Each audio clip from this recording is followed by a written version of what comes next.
साथियों, ये William Wordsworth के बारे में दूसरी वीडियो है और इससे पहले मैं एक वीडियो और बना चुका हूँ। अगर आप लोगों ने वो वीडियो नहीं देखी है तो एक बार जा कर के उस वीडियो को भी वॉच कर लें दोस्तों। तो चलो आज के कुछ इंपॉर्टेंट क्वेश्चंस को हम लोग डिस्कस कर लेते हैं। सबसे पहला क्वेश्चन वही शुरुआती इंट्रोडक्शन से लेकर के है अबाउट विलियम वर्ड्सवर्थ। सबसे पहला तो ये विलियम वर्ड्सवर्थ कहाँ जन्म हुआ था, तो कॉकरमाउथ, और कब हुआ था, तो 1770 में दोस्तों। इसके बाद विलियम वर्ड्सवर्थ के पिता का नाम क्या था, तो जॉन वर्ड्सवर्थ इनके पिता का नाम था। दूसरा हम बात करेंगे, विलियम वर्ड्सवर्थ ने स्पेंड किया हिज बॉयहुड अमंग किसके बीच में, तो शेफर्ड के बीच में। यानी कि विलियम वर्ड्सवर्थ ने किसके बीच अपना बचपन बिताया, तो शेफर्ड्स के बीच में। अगला हम लोग डिस्कस करेंगे, विलियम वर्ड्सवर्थ वाज दी क्या थे, second son of his parents, अपने माता पिता के दूसरा यानी कि सेकेंड सन थे दोस्तों। अगला नेक्स्ट क्वेश्चन हमारा, when Wordsworth was 8 years of age, जब विलियम वर्ड्सवर्थ की आयु 8 साल की थी तो उनकी माता की क्या हो गई, डेथ हो गई। यानी कि 8 वर्ष की अवस्था में विलियम वर्ड्सवर्थ की माता की क्या हो जाती है, डेथ हो जाती है। Wordsworth lost his father at the age of, अर्थात यहाँ पर ये बताया गया कि विलियम वर्ड्सवर्थ ने किस उम्र में अपने पिता को खो दिया, तो 14 साल की उम्र में इनके पिता भी इनका साथ छोड़ करके चले गए, अर्थात उनकी भी डेथ हो गई। Wordsworth went to Cambridge to get his education at, William Wordsworth जो है कैम्ब्रिज गए थे अपनी शिक्षा प्राप्त करने के लिए। तो कौन से कॉलेज में गए थे, सेंट जॉन कॉलेज। किसमें, सेंट जॉन कॉलेज। अगला हम बात करेंगे, विलियम वर्ड्सवर्थ विजिटेड फ्रांस, यानी कि विलियम वर्ड्सवर्थ ने फ्रांस में कितनी बार विजिट की, यानी कि वर्ड्सवर्थ ने फ्रांस का दौरा किया कितनी बार, तो 2 बार, ट्वाइस। कितनी बार, 2 बार दोस्तों। इसके बाद हम बात करेंगे एन इवनिंग वॉक और the descriptive sketches were published by Wordsworth in. एक बात और बता दूं, ये बहुत ही इंपॉर्टेंट है और कई बार टीजीटी और पीजीटी के एग्जाम में ये क्वेश्चन पूछा गया कि विलियम वर्ड्सवर्थ का एन इवनिंग वॉक और डिस्क्रिप्टिव स्केचेज ये कब पब्लिश हुई, तो कब, 1793 में। ध्यान रखिएगा दोस्तों, ओके, कब, 1793 में। नेक्स्ट हम बात करेंगे an evening walk and descriptive sketches Wordsworth used regular classic couplet.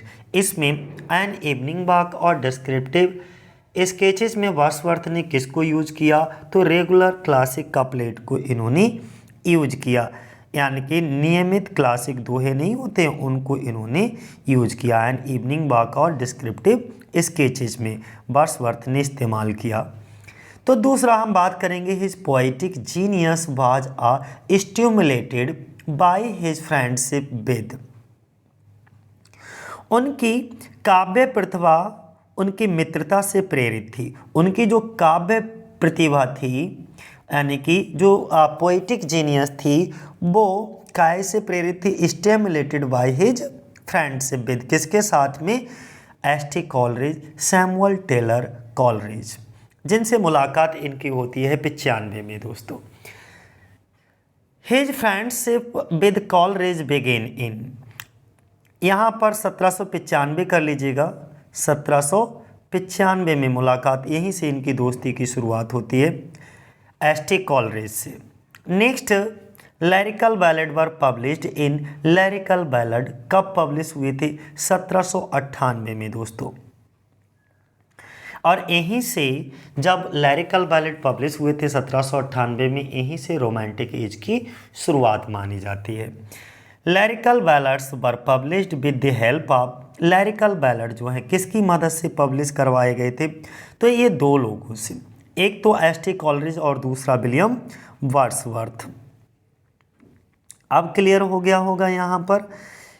Next हम लोग डिस्कस करेंगे, William Wordsworth married in, William Wordsworth कब शादी करते हैं, तो कब करते हैं, 1802 में, और किससे करते हैं, तो he married Mary Hutchinson, Mary Hutchinson से शादी कर लेते हैं। इसके बाद में क्वेश्चन ये है कि ड्रोथी कौन थी, तो जो द्रोथी थी वो वर्ड्सवर्थ की सिस्टर थी, जिनको विलियम वर्ड्सवर्थ बहुत ज़्यादा लव करते थे दोस्तों, बहुत चाहते थे अपनी बहन को। दूसरा, who had left Wordsworth a small legacy. अगला क्वेश्चन दोस्तों, क्वेश्चन ये है कि who had left Wordsworth a small legacy. Legacy का मतलब विरासत, छोटी सी विरासत किसने छोड़ दी, किसने वर्ड्सवर्थ को एक छोटी सी विरासत छोड़ दी थी। तो कौन थे, उनके एक दोस्त थे रेस्ली क्लॉवर्ट। उन्होंने रेस्ली क्लॉवर्ट उनके दोस्त, ध्यान रखिएगा ये क्वेश्चन। अगला हम लोग डिस्कस करेंगे कि हिज वाइफ, उनकी पत्नी वाज हिज क्या थी। ओके, उनकी पत्नी, उनकी क्या, cousin. His wife was his cousin. Wordsworth begin his family life first in. Okay, अगला क्वेश्चन क्या है कि यहाँ पर वर्ड्सवर्थ ने अपनी पारिवारिक जीवन की शुरुआत सबसे पहले की थी कहाँ से, लेक डिस्ट्रिक्ट से। वर्ड्सवर्थ ने अपने परिवार की शुरुआत सबसे पहले कहाँ से की, लेक डिस्ट्रिक्ट से। Wordsworth was made poet laureate. William Wordsworth को पोइट लॉरेट कब बनाया गया, 1843 में। इससे पहले रॉबर्ट सदे थे और इसके बाद अल्फ्रेड लॉर्ड टेनिसन 1950 में बने थे। अगला हम बात करेंगे, Wordsworth wrote a large number of lyrics. Wordsworth ने सबसे ज़्यादा क्या लिखा, तो लिरिक्स, यानी कि वर्ड्सवर्थ ने बड़ी संख्या में लिखा था क्या, लिरिक्स को, गीत। वर्ड्सवर्थ के अनुसार एक कवि के पास अधिक ज्ञान है, यानी कि according to Wordsworth a poet has greater knowledge of, किसके बारे में सबसे ज़्यादा नॉलेज होती है वर्ड्सवर्थ के अनुसार, तो ह्यूमन नेचर के बारे में होनी चाहिए। इन हिज लिरिक्स, उनके लिरिक्स में Wordsworth can stir the deepest emotion by simple means. अपने गीतों में वर्ड्सवर्थ द्वारा सबसे गहरी भावना को उभारा जा सकता है सिंपल मीन्स के द्वारा। अगला, दस nature spokes the work was done is Wordsworth line from, कहाँ से ली गई, और बहुत इंपॉर्टेंट हैं, पूछ ली जाती हैं। ओके, इस प्रकार प्रकृति की बात, इस प्रकार प्रकृति ने बात की, काम किया गया। ओके, ये वर्ड्सवर्थ की लाइनें हैं। दस नेचर स्पोक, इस प्रकार प्रकृति ने कुछ कहा, द वर्क वाज डन, और ये लूसी पोएम से लिए गई हैं, लूसी पोएम्स। अगला हम लोग डिस्कस करेंगे, Wordsworth gave charm two things of every day, यानी कि वर्ड्सवर्थ की बातों में आकर्षण दिया पर डे के लिए। Wordsworth generally choose for his poetry low and rustic life. यहाँ पर उन्होंने कहा कि विलियम वर्ड्सवर्थ ने आमतौर पर अपनी कविता के लिए चुना लो एंड देहाती जीवन को, रस्टिक लाइफ को दोस्तों। अगला, Wordsworth autobiographical poem. William Wordsworth के इंपॉर्टेंट क्वेश्चन है, विलियम वर्ड्सवर्थ की ऑटोबायोग्राफिकल पोएम कौन सी है, द प्रिल्यूड है। कौन सी, the Prelude. Wordsworth received his first honorary degree from the university of. William Wordsworth ने किस विश्वविद्यालय से अपनी पहली मानद उपाधि प्राप्त की, तो डरहम से दोस्तों। कहाँ से, डरहम से, ध्यान रखिएगा, आंसर डरहम से। अगला, Wordsworth was awarded another honorary degree by the university of, और विलियम वर्ड्सवर्थ को अनदर यूनिवर्सिटी, यानी कि विलियम वर्ड्सवर्थ को एक और विश्वविद्यालय के द्वारा मानद उपाधि से सम्मानित किया गया। तो वो कौन सी यूनिवर्सिटी थी, Oxford university. Wordsworth became the supporter of a French political party called. William Wordsworth ने फ्रांसीसी क्रांति के पक्ष में एक पत्र लिखा, अर्थात हम ये भी कह सकते हैं कि विलियम वर्ड्सवर्थ ने एक फ्रांसीसी राजनीतिक दल का समर्थन किया, जिसे कहा जाता, वो राजनीतिक दल कौन था, तो ग्रोडेस्ट पार्टी, ग्रोडेस्ट पार्टी को समर्थन दिया था, याद रखिएगा। इसके बाद Wordsworth wrote a letter in favour of French revolution to. William Wordsworth ने फ्रांसीसी क्रांति के पक्ष में एक पत्र लिखा, किसको, कार्डिफ। टू कार्डिफ, किसके लिए? कार्डिफ के लिए। अगला, where does the solitary reaper take place, यानी कि द सॉलिटरी रीपर में सॉलिटरी रीपर कहाँ की कहानी है? सॉलिटरी रीपर में तो स्कॉटलैंड की। अगला, who is singing in the solitary reaper, जो सॉलिटरी रीपर इनका वर्क है, कविता है, उसमें कौन गा रहा है? तो अ ब्यूटीफुल गर्ल, एक सुंदर लड़की। How will the speaker of the solitary reaper remember the young girl, अब उन्होंने कहा कि द सॉलिटरी रीपर में स्पीकर को युवा लड़की की याद कैसे याद होगी? ओके, कैसे याद आ गई? तो वह उसके गानों को अपने दिल में बसाएंगे, यानी कि he will carry her song in his heart, जो वो गा रही थी उसके बोल को, उसके गाने और एक्सप्रेशंस को अपने मन में विलियम वर्ड्सवर्थ ने बसा लिया और घर जा कर के उस पर आधारित एक कविता लिख दी। Next, what is the rare about the solitary Reaper, Solitary Reaper के बारे में रेयर क्या है? तो it does not come from Wordsworth own experiences, जो सॉलिटरी रीपर के बारे में क्या चीज़ रेयरली है और दुर्लभ क्या है? तो ये वर्ड्सवर्थ के अपने अनुभवों से नहीं है, ध्यान रखिएगा। Next, London 1802 1802 by Wordsworth has been address to, किसके लिए एड्रेस किया गया लंदन 1802? तो मिल्टन के लिए, टू मिल्टन करके। Why does William Wordsworth want Milton to come back in London 1802, तो ही वांट्स टू शो, वो दिखाना चाहते हैं लंदन को how to be virtuous again. London 1802 है एक, आगे हम लोग बताएंगे आपको लंदन के बारे में, फिलहाल थोड़ा सा समझ लीजिए। लंदन वर्ड्सवर्थ द्वारा 1802 को संबोधित किसको? मिल्टन के लिए। और वर्ड्सवर्थ क्यों चाहता है कि मिल्टन लंदन में वापस आए? ओके, तो वह इंग्लैंड को दिखाना चाहते हैं कवि वर्ड्सवर्थ कि फिर से देखो कैसे लंदन बहुत वर्चुअस हो गया है, बहुत गोरी हो गया है। अगला, लंदन 1802 इज है क्या है? एक सोनेट है दोस्तों। What is Wordsworth looking at the composed upon Westminster Bridge, a city? Wordsworth जब कंपोज कर रहे थे, ओके, आप वेस्टमिस्टर ब्रिज में क्या देख रहा है? तो एक शहर। अगला, Wordsworth wrote BR7 with, William Wordsworth ने लिखी BR7 विद किसके लिए? कॉलरिज। अगला, what does the girl in BR7 like to do near her dead siblings, BR7 में लड़की ने अपने मृत भाई बहनों के पास क्या करना पसंद करती है? तो अगर हम बात करें she that is the character, okay, sing and eat her dinner, sing and eat her dinner, इसका अर्थ ये हुआ कि जो शिव है वो गा रही है और वह रात का यानी कि सिंग गा रही है और ईट हर डिनर, और अपने रात्रि का भोजन ले रही है। अगला क्वेश्चन दोस्तों, थोड़ा स्पेस देना यहाँ पर भूल गए। अगला क्वेश्चन है, who wrote lines written in early spring and a slumber did my spirit seal, William Wordsworth. किसने लिखा कि lines written in early spring and a slumber did my spirit seal, ये किसने लिखा है? तो विलियम वर्ड्सवर्थ ने।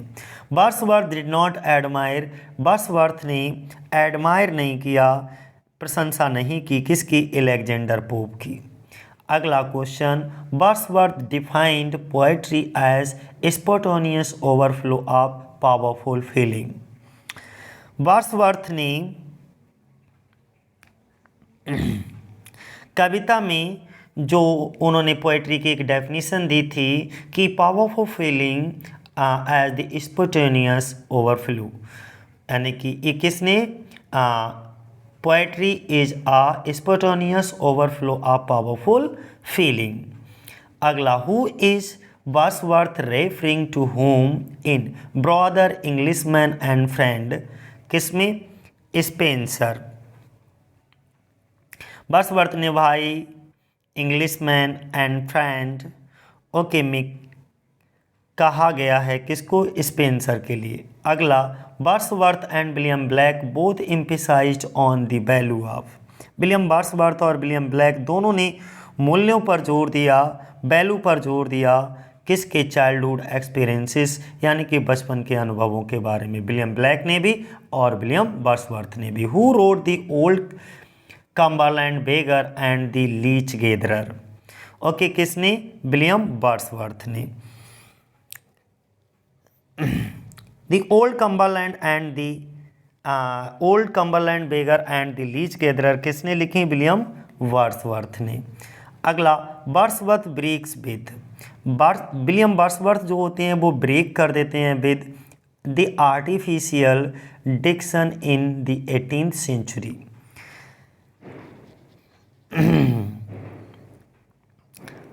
विलियम वर्ड्सवर्थ ब्रेक कर देते हैं किसको, 18वीं शताब्दी के आर्टिफिशियल नॉवेल के लिए, डिक्शन के लिए।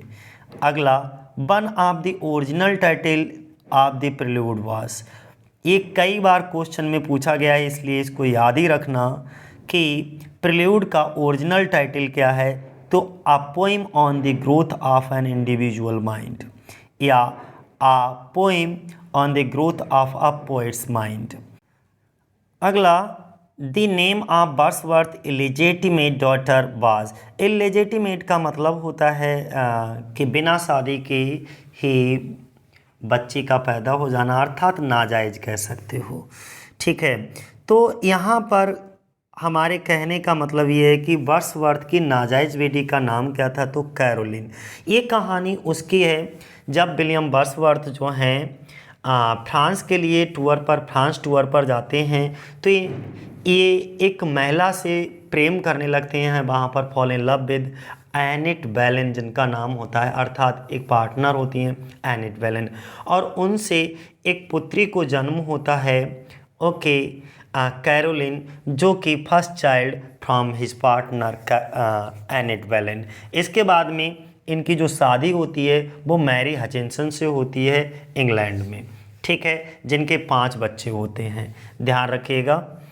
तो ये कहानी थी। तो अब याद रहेगा कि एनिट वेलन, जब ये उनसे एनिट वेलन से इनकी शादी नहीं हो पाई थी, लेकिन लिव इन रिलेशनशिप में जब ये फ्रांस दौरे पर गए थे तब रहते थे, तो वहीं वो पेट से हो गई और तब ये वहाँ फ्रांस से चले आए। तभी उनको एक बेटी को जन्म दिया जिसका नाम रखा Caroline. In which poem does Wordsworth write let nature be your friend. Okay, कौन सी पोएम में विलियम वर्ड्सवर्थ ने लिखा let nature be your friend, तो द टेबल टर्न में। किसमें, द टेबल टर्न में। In the table turn Wordsworth tells his friend to stop. Table turn में विलियम वर्ड्सवर्थ अपने दोस्त से रुकने के लिए कहते हैं डांसिंग एंड गो आउटसाइड। किसके लिए बोलते हैं विलियम वर्ड्सवर्थ अपने दोस्त को, dancing and go outside. Clear हो गया। तो द टेबल टर्न में विलियम वर्ड्सवर्थ अपने दोस्त को रुकने के लिए कहते हैं, okay, dancing and go outside. अगला, getting and spending belay best our powers is from, कहाँ से है, the world is too much with us. Important, ये कविता इंपॉर्टेंट पूरी है, the world is too much with us. Back in England Wordsworth found conservative opinion strongly running against a French revolution. जब हम बात करते हैं कि फ्रेंच इंग्लैंड में जब ये वापस आ गए फ्रांस से, तो वर्ड्सवर्थ ने अपनी कंजर्वेटिव के प्रति राय की जो दृढ़ता से बहुत विरुद्ध पाया, वो फ्रांसीसी क्रांति के बारे में, फ्रेंच रेवोल्यूशन के बारे में लिखा अपनी राय, स्ट्रांगली रनिंग अगेंस्ट। दूसरा, the rise of Napoleon made Wordsworth to the opponent of French revolution. The opponent of French revolution, Napoleon के उदय ने वर्ड्सवर्थ बन गए तो फ्रांसीसी क्रांति का क्रांति के विरोधी बन गए, अपोनेंट बन गए। Lyrical ballad mark both the development of romanticism and. Lyrical ballad की बात करें तो लिरिकल बैलेड रोमांटिकवाद के विकास को चिन्हित करते हैं और किसको, नेचुरलिज्म यानी कि प्रकृतिवाद को।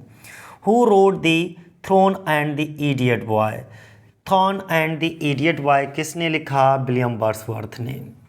अगला हम लोग डिस्कस करेंगे, Wordsworth wrote the principal object proposed in these poems was to choose incident and situations from common life in preface to second publication of lyrical ballad।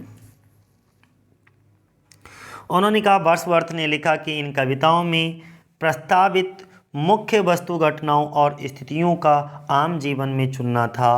ये कहाँ, इन प्रीफेस टू सेकेंड, जो लिरिकल बैलेड सेकेंड टाइम में publish हुआ था तो उसके preface में ये बात कही थी कॉमन लाइफ के लिए। Wordsworth is a poet in complete contrast to Alexander pope.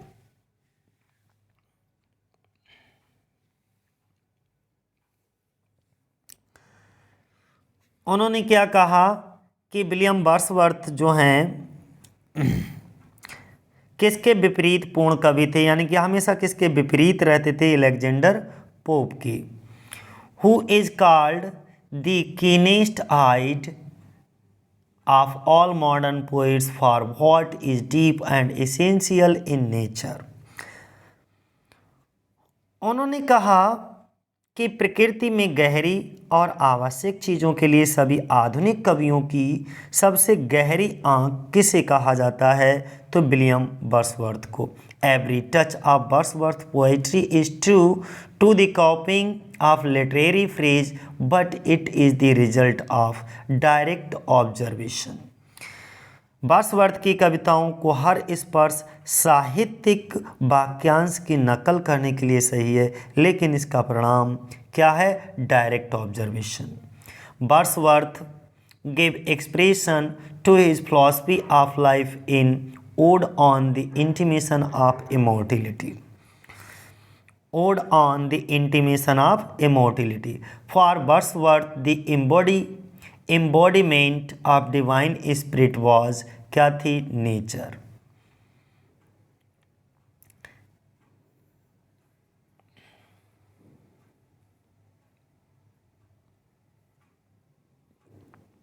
Wordsworth के लिए दिव्य आत्मा का अवतार था क्या, प्रकृति को बताया। फिर the intimation of immortality, his most cherished belief is our earliest institution are the truest. अर्थात उन्होंने कहा कि the intimation of immortality is the most cherished belief in our earliest institution are the truest. इसलिए Wordsworth is famous for his lyrics, sonnets, short descriptive poems and odes. अगला, Wordsworth longer poem contain much that is prosy and uninteresting. In 1805 Wordsworth finished his poem the prelude को finish कर दिया, और prelude का तीसरा जो publication हुआ था वो 1802 में, दूसरा जो हुआ था 1800 में, और आखिरी जो हुआ था वो 1805 में। The second book of the poem recluse written by Wordsworth the excursion. Who said about Wordsworth that the uttered nothing based Tennyson? The excursion is included in his philosophical poetry. Wordsworth died in 1850, 1850 में. In 1813, Wordsworth was appointed as distributor. 1813 में William Wordsworth को appointed किया गया के रूप में, किस रूप में, एक distributor of stamps of lake district. अगला, Wordsworth visited Germany. William Wordsworth ने जर्मनी को विजिट किया इन 1798 में along with his sister Dorothy and Coleridge. तो यहाँ पे हमारा क्वेश्चन ये है, विलियम वर्ड्सवर्थ ने अपनी बहन ड्रोथी के साथ 1798 में जर्मनी का दौरा किया, तो उनके साथ और कौन था, तो S T Coleridge. The river Duddon and cuckoo were written by किसके द्वारा? विलियम वर्ड्सवर्थ के द्वारा। यानी कि डूडन रिवर एंड कुको किसके द्वारा लिखी गई? विलियम वर्ड्सवर्थ के द्वारा। अगला हम लोग डिस्कस करेंगे Westminster bridge written by William Wordsworth is. जो वेस्टमिंस्टर ब्रिज है वो विलियम वर्ड्सवर्थ के द्वारा लिखा गया। वो है क्या? एक सोनेट है। क्या है? एक सोनेट है। अगला हम लोग डिस्कस करेंगे William Wordsworth is next to Shakespeare in the writing of क्या? सोनेट। यानी कि विलियम वर्ड्सवर्थ के लेखन में शेक्सपियर के बाद अगर किसी का Shakespeare is next to Shakespeare in his writing. Shakespeare देखते हैं किसमें? उनके सोनेट्स में। अगला the number of Wordsworth sonnet is approximately. जो विलियम वर्ड्सवर्थ के नंबर ऑफ सोनेट है तो 500। कितने? 500। The third book of recluse was क्या थी? Never completed. वो कभी भी कंप्लीट नहीं हुई। और विलियम वर्ड्सवर्थ की रेक्लूज जो है वो इनकम्प्लीट वर्क है। Wordsworth was डिफिशेंट in dramatic power. William Wordsworth love of nature comprised of 4 stages. William Wordsworth प्रकृति। तो आपने देखा होगा कि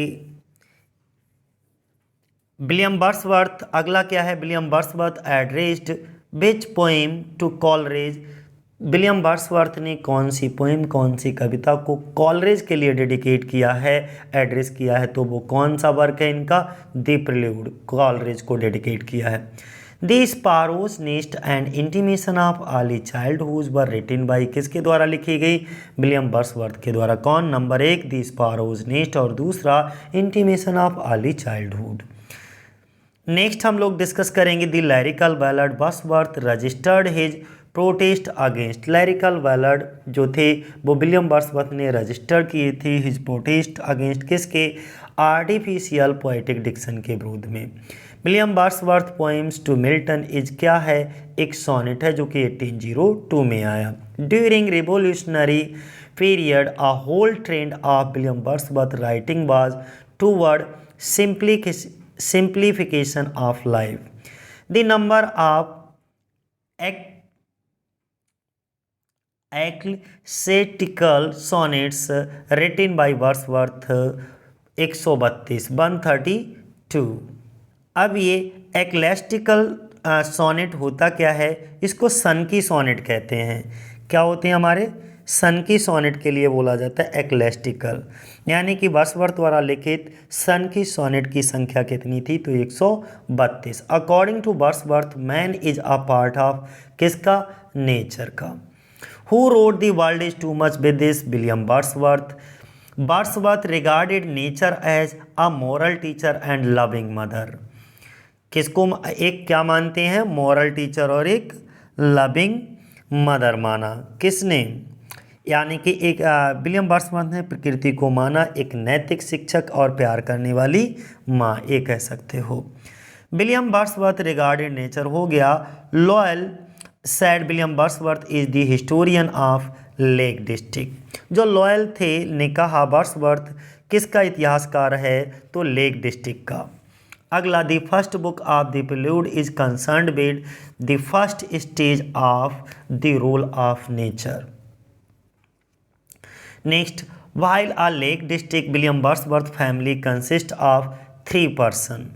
उन्होंने कहा कि लेक डिस्ट्रिक्ट में वर्ड्सवर्थ के परिवार का में कितने लोग थे? तो 3 लोग। किसने कहा कि इसके पहले? Who said the revolution is in its earlier phrases involved no revolution in Wordsworth mental life.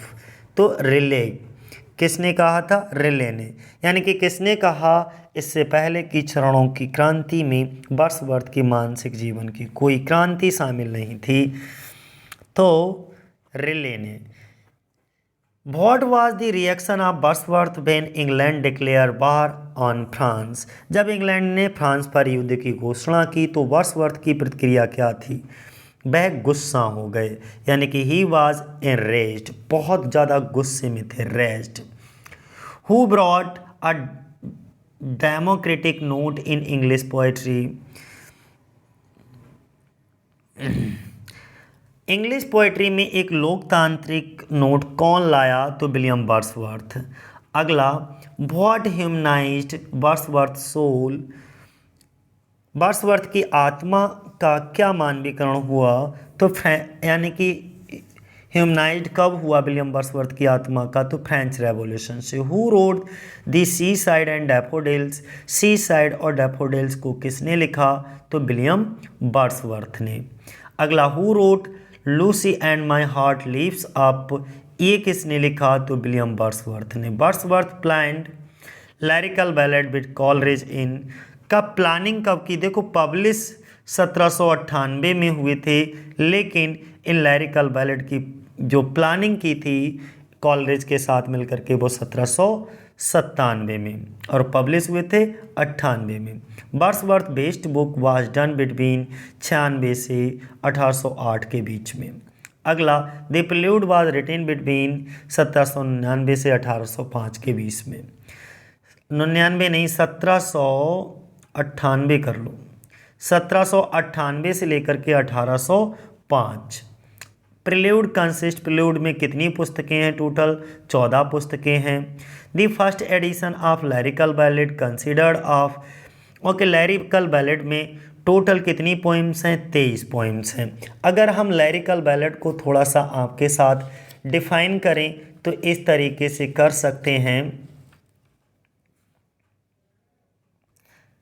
अगर हम इनके प्रेल्यूड की बात करें तो इसमें टोटल कितनी बुक्स हैं? 14 बुक्स हैं। लेकिन अगर लिरिकल बैलेड की बात करते हैं, किसकी? लिरिकल बैलेड जो कि 1798 में पब्लिश हुई थी, इसमें टोटल कितनी बुक्स हैं? 23 बुक्स हैं। 23 में ये जो लिरिकल बैलेड था वो कोलैबोरेशन वर्क था, जिसको विलियम वर्ड्सवर्थ और सैमुअल टेलर कॉलरिज यानी कि एस.टी. कॉलरिज दोनों लोगों ने मिलकर के लिखी थी। इसमें 23 बुक्स में जो हैं 19 पोइम विलियम वर्ड्सवर्थ की थी, और उनमें से विलियम, और इसके बाद जो 4 पोइम्स थी बची हुई वो किसकी थी? एस.टी. कॉलरिज की थी। और जब हम लिरिकल बैलेड की बात करते हैं तो एस.टी. कॉलरिज की सबसे पहली पोइम होती है इसमें the rhyme of the ancient mariner, और इस 23 पोइम्स के कलेक्शन में सबसे लास्ट पोइम विलियम वर्ड्सवर्थ की होती है टिन टर्न अवे। कौन सी? Tin turn away. तो अब क्लियर हो गया होगा आपको। और भी अगर इसके बारे में हम बात करें तो ये भी कह सकते हैं कि जो लिरिकल बैलेड ये रोमांटिक एज का एक बहुत ही बड़ा वर्क था, जिसमें नेचर के प्रति प्यार दिखाने वाली बात इसी बैलेड से निकल करके आती है दोस्तों।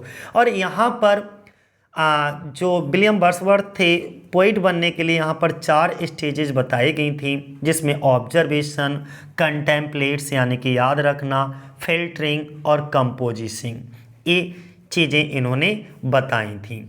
तो क्लियर हो गया। लिरिकल बैलेड जो है 4 बार पब्लिश हुए। फर्स्ट एडिशन इसका 98 में आया, सेकेंड 1800 में, और थर्ड 1802 में, और फोर्थ 1805 में आया था। तो अब आपको क्लियर हो गया होगा साथियों।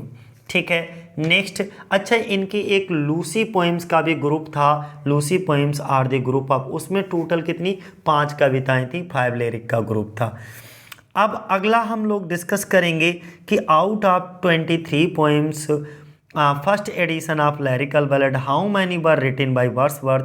बस 23 में से विलियम वर्ड्सवर्थ के द्वारा कितनी लिखी गई थी? तो 19। और आउट ऑफ 23 में से दी फर्स्ट एडिशन में lyrical ballad how many written by Coleridge, तो हम ये सब बता ही चुके हैं। कॉलरिज के द्वारा कितनी लिखी गई थी? 4। ठीक है, next the theme of the prelude is. तो थीम क्या है इस प्रेल्यूड की, या इसको ये भी कह सकते हैं other name of the prelude, तो the growth of a poet's mind. Which book of the prelude describe the influence of nature on Wordsworth? Book second. अगला, I wander lonely as a cloud, ode to duty and it's a beauteous evening have been written by। ये तीनों किसके द्वारा लिखी गई? William Wordsworth के द्वारा, जिसमें इट्स अ ब्यूटियस इवनिंग है बेन, ये जो इनकी कविता लिखी गई थी, तो ये अपनी जो इलेजिटिमेट डॉटर थी एनिट बैलन से, जिसका नाम था कैरोलिन। कैरोलिन के साथ में जब दोबारा कैरोलिन से मिलने जाते हैं फ्रांस, तो वहाँ पर सागर के किनारे जब ये टहल रहे होते हैं अपनी बेटी के साथ में शाम को, तो वहीं से इस कविता को लिखते हैं, अ ब्यूटियस इवनिंग है।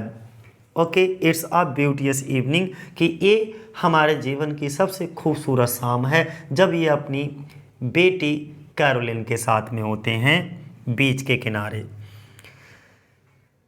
तो अगला देखो, विलियम वर्ड्सवर्थ ने पॉलिटिकल सोनेट कितने लिखे, तो 69 सोनेट लिखे हैं पॉलिटिकल। टिंटन अबे पब्लिश कब हुई, 1798 में।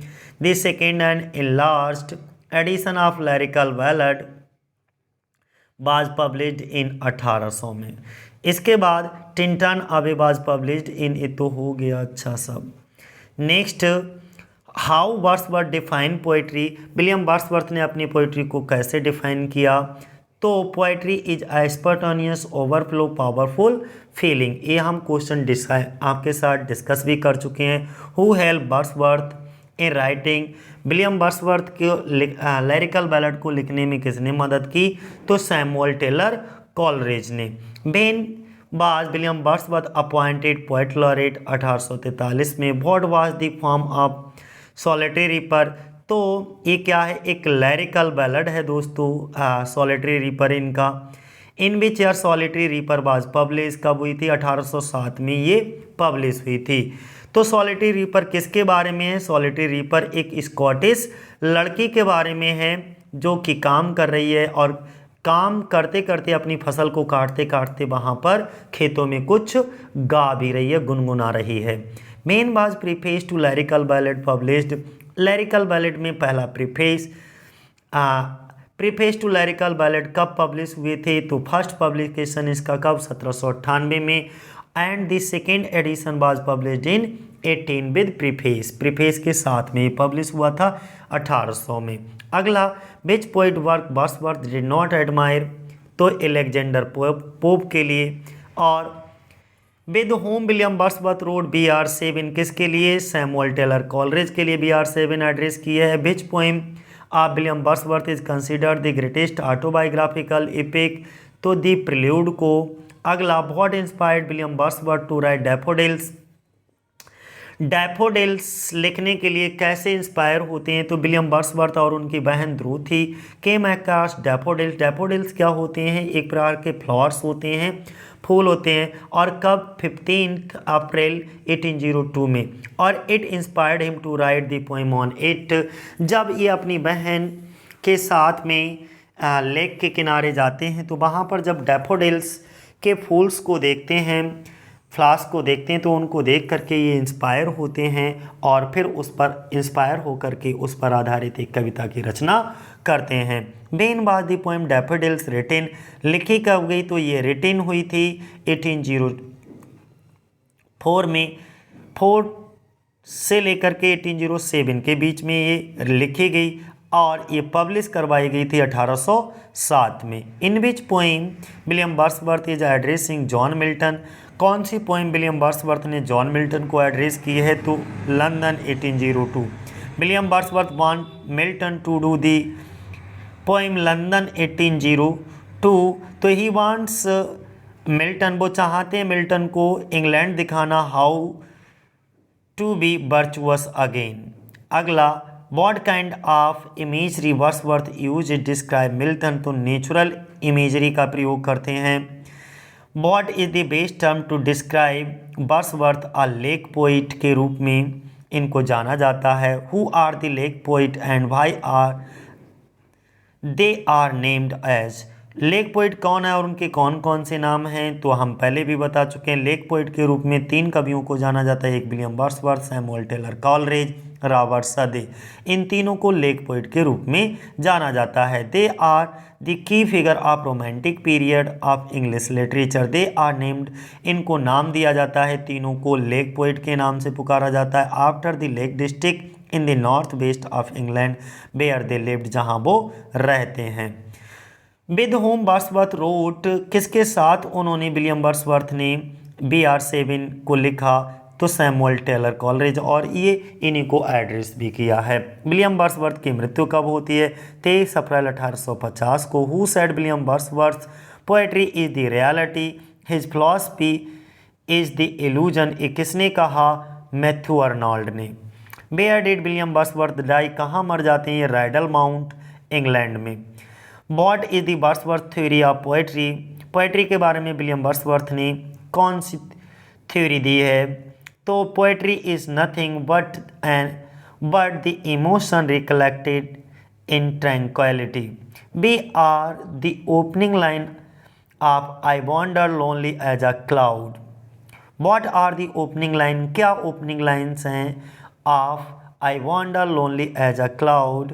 तो इसकी ओपनिंग लाइन ही यही है, I wander lonely as a cloud that floats on higher over vales and hills, valleys and hills. What are the opening line of the solitary Reaper, Solitary reaper की opening line कौन कौन सी हैं दोस्तों? तो behold her single in the field, you solitary high landless, reaping and singing by her self, stop hair and gently past. ये कैकी हैं solitary reaper की। What is the name of the woman to whom William Wordsworth had a long affair and had a daughter? उस महिला का क्या नाम है जिसके साथ उनका बहुत लंबा अफेयर चला, ओके, और फिर उनसे एक पुत्री को भी जन्म दिया। तो उस महिला का नाम होता है एनिट बेलेन, जो कि फ्रांस की होती हैं और ये फ्रांस के टूर पर होते हैं। तो इनसे ये प्यार करने लगते हैं और फिर लिव इन रिलेशनशिप में रहने के बाद में इनको एक पुत्री का जन्म होता है जिसका नाम रखा जाता है कैरोलिन। अगला, Wordsworth poem BR7 anecdotes for father are on which subject and what are their style. तो these poems are on the subject of childhood. ये जो पोएम्स हैं वो चाइल्डहुड पर आधारित हैं and are in simple ballad meter. The language is simple and conversational, और इन poems की जो language है वो बहुत ही simple है और conversational है, यानी कि बोलचाल की भाषा वाली है। जैसे हम बोलचाल की भाषा को यूज करते हैं उस तरीके की लैंग्वेज है। What is the Idiot Boy is about? तो it is the story of low and rustic life, निचली और देहाती जीवन को डिस्क्राइब करता है। It was one of Wordsworth favourite, और ये इस स्टाइल में लिखना विलियम वर्ड्सवर्थ को बहुत अच्छा लगता है। It shows the emotion of ordinary people, और उनकी कविताओं में ज़्यादातर साधारण लोगों के इमोशंस को दिखाया जाता है। What is the poem Tintern away about? Tintern away किसके बारे में है? तो this poem Wordsworth gives a highly emotion.